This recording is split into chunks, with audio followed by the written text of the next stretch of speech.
नमस्तुभ्यं वरदे वरदे कामरूपिणी विद्यारम्भं करिष्यामि सिद्धिर्भवतु मे सदा ज्ञानाన్ని ప్రసాదించే సరస్వతీ దేవి నీకు నా నమస్కారం నేను చదువు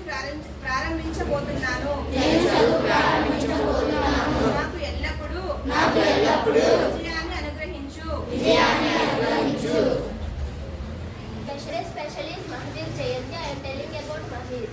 Mahir Swami, the 24th and last Jain Tirthankara, was a pivotal spiritual leader born in 599 BCE in Bihar to King Siddhartha and Queen Trishala. Renouncing his royal life at 30, he practiced intense meditation for 12 years.